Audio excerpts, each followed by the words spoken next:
My name is Robert C. Morgan. I am an artist, art critic, connoisseur, which is an important thing to be these days, and also I'm a trained art historian and trained sculptor. That's what I do.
This installation came about over several years. I began with a tape that was professionally recorded back in 1984, and this is the first time the tape has been used in terms of a performance. And the sand circle, you see right behind me, this has been used off and on for 30 years or more. Having grown up in Long Beach, the sand is important, but also there's the idea that there's something cosmic about it. On the wall behind me, you see some of these configurations from China and Korea, and also some European and English that are kind of mixed in what's called a palimpsest, where the writing occurs over writing. In other words, there's a density, a layering of words from different languages that are compiled in relation to one another.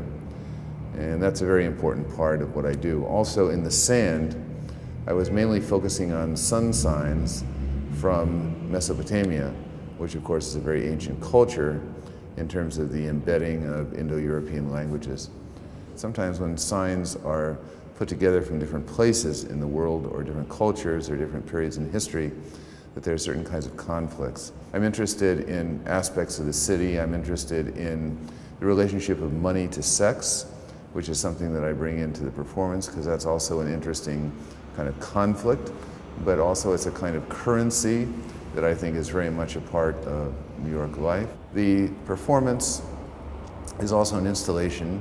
I place a great deal of emphasis on how things are placed in relation to the space. And last night, the performance lasted exactly 1/2 hour. And the precision of timing was very important in terms of the lighting, in terms of where I was in the space, what I was doing in the space. All of that focus on time and space, that congruity between space-time. We cannot separate time and space. And so for me, it's very important that my art has the sense that time is within space and that I am within that configuration, always within that configuration. The Purgation is a kind of exorcism in a way we live in a city, New York, which is full of speed and people rushing around at a very fast pace, sometimes a mindless pace. And this creates a certain damage. It also creates a certain exhilaration. Again, it's conflicted, but the point is that I wanted this place, the Lab Gallery at the corner of 47th and Lexington, to be a place where there was something else within this time-space configuration that was not the same as what was outside the windows. In other words, it's not about traffic buzzing by as it is at this moment. It is not about, the people that are out there, although I can say there were quite a few people watching through the windows last night during the performance. But the point is that what I was doing attempted to exercise a lot of that obsession with speed, noise, that kind of futuristic obsession, and to get down to a lower zone of receivership and function, so that in a way it was a focus on trying to restore a balance in relation to what is happening on the exterior and what is happening in the interior.